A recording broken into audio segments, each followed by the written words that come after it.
विश्व 24 न्यूज हर पल आपके साथ। यांना सुप्रीम कोर्टानेच चपराक लावलेली आहे। आता रोज संविधान हातामध्ये घेऊन फिरणारे राहुल गांधी सर्वोच्च न्यायालयाचा मान ठेवणार का, हा माझा प्रश्न आहे। आणि अशा प्रकारे यापुढे स्वातंत्र्य संग्राम सेनानींचा अपमान राहुल गांधी करणार नाहीत अशी मला अपेक्षा आहे।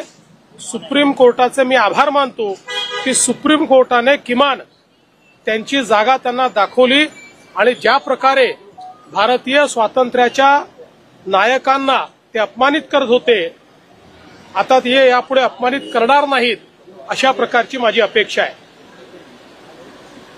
भारत सरकारने पाकिस्तानी नागरिक जे भारतामध्ये आहे त्यांचा व्हिसा रद्द केलेला आहे आणि त्यांना तात्काळ निघून जायला सांगितलेलं आहे।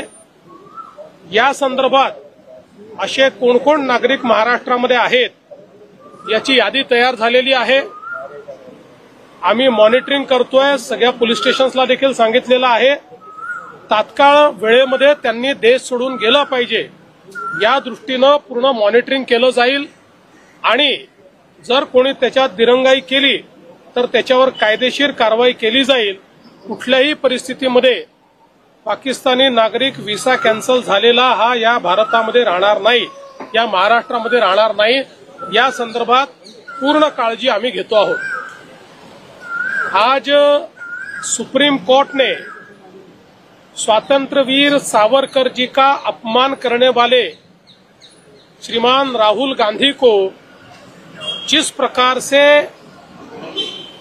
एक झन्नाटेदार चाटा मारा है, मैं इसके लिए सुप्रीम कोर्ट का बहुत आभार व्यक्त करता हूं, क्योंकि लगातार राहुल गांधी स्वतंत्र संग्राम सेनानियों का, नायकों का अपमान करते रहे हैं और जिस भाषा का भी उन्होंने इस्तेमाल किया है इससे देश बहुत आहत है। मैं अपेक्षा करता हूं कि लाल संविधान लेकर घूमने वाले राहुल गांधी अब कम से कम सुप्रीम कोर्ट के आदेश का पालन करेंगे और स्वातंत्रवीर सावरकर के खिलाफ ये जो उल्टी सीधी बातें वो करते हैं वो करना बंद करेंगे।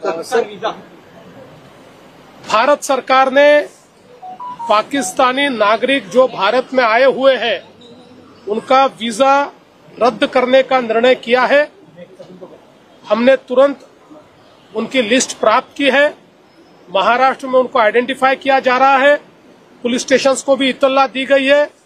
कोई भी नागरिक पाकिस्तानी वीजा लेकर 48 घंटे से ज्यादा महाराष्ट्र में न रुके, इस दृष्टि से हमने प्रयास शुरू किए हैं और हम पूरी तरीके से मॉनिटरिंग करेंगे, उनको बाहर निकालेंगे। जो लोग ओवरस्टे करेंगे उनके ऊपर कानूनी कार्रवाई की जाएगी। सर, क्या इस बारे में अमित शाह से आपकी बात हुई कि अमित शाह ने आपको फोन करके इस बारे में कुछ जानकारी दी है? देखिए, सम्माननीय गृह मंत्री जी से इस संदर्भ में मेरी पूरी चर्चा हुई है। इसके बारे में गृह मंत्री जी से हमने पूरा मार्गदर्शन लिया है और उसी के अनुरूप ये कार्रवाई होगी। सर, काश्मीरी पर्यटकांच्या दृष्टीने अबीर गुलाल रिलीज होने वाली, क्या भारत में रिलीज, मुंबई महाराष्ट्र में रिलीज होने देंगे आप?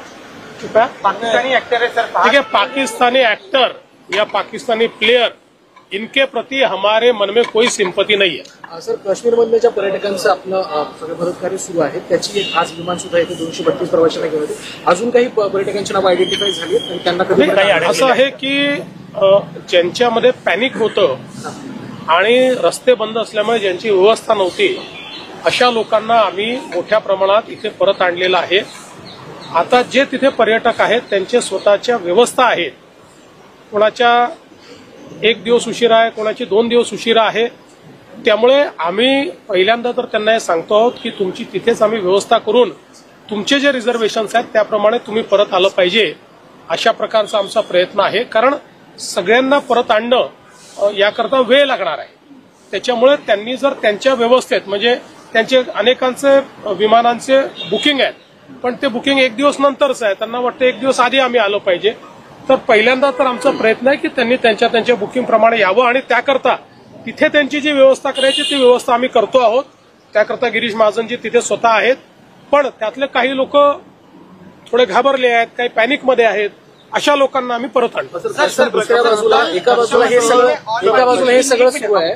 कल रक्षा मंत्री जी ने ऑल पार्टी मीटिंग ली, लेकिन इतने संवेदनशील मुद्दे में भी उबाटा मौजूद नहीं रही, उस पर आप क्या कहेंगे? देखिए, मुझे इस बात का बहुत दुख है कि कम से कम देश के मामलों में इस देश का इतिहास है कि सारी पार्टियां एक रही है, और जब दुश्मन हम पर हमला करता है, दुश्मन जब हमारे साथ इस प्रकार का व्यवहार करता है, तो भारत की पार्टियों ने कभी पार्टियां देखी नहीं है.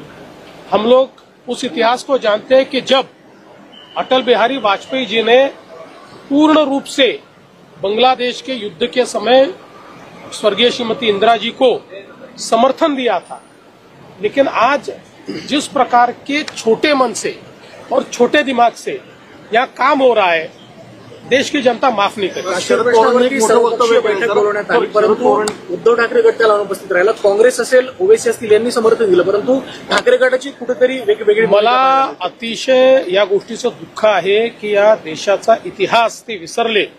या देशाचा इतिहास असा आहे की युद्धाची वेळ असो, युद्ध सदृश परिस्थिती असो, देशावर हल्ला असो, देशाच्या संदर्भात एखादा विषय असो, या देशातल्या पक्षांनी कधी पक्ष बघितलेला नाही आहे. अक्षरशः बांगलादेशच्या युद्धामध्ये ज्या काळामध्ये खूप टोकाची लढाई चालली होती पक्षांमध्ये, त्याही वेळी श्री अटल बिहारी वाजपेयीजीने, स्वर्गीय श्री अटल बिहारी वाजपेयीजीने स्वर्गीय श्रीमती इंदिराजींना पूर्ण समर्थन दिलं होतं. हीच या देशाची परंपरा राहिली आहे. पण अशाही परिस्थितीमध्ये विरोध करणं, उपहास करणं, मूर्खासारखे स्टेटमेंट देणं, हे जे काही उबाठाकडनं चाललेलं आहे, देशाची जनता माफ करणार नाही. शरद पवारांनी एक महत्वपूर्ण विधान केलंय की काश्मीरमध्ये जे गोळीबार झालेला आहे त्यामध्ये धर्म बघून गोळ्या मारल्याने असं ते म्हणतात. शरद पवार साहेब काय म्हणाले हे मी ऐकलं नाही, पण ज्यांचे आप्तेष्ट मारले गेले, जे स्वतः त्या ठिकाणी होते, ते काय म्हणाले हे मी ऐकलेलं आहे. पवार साहेबांचं जर असं मत असेल तर त्यांनीही ते जाऊन ऐकावं.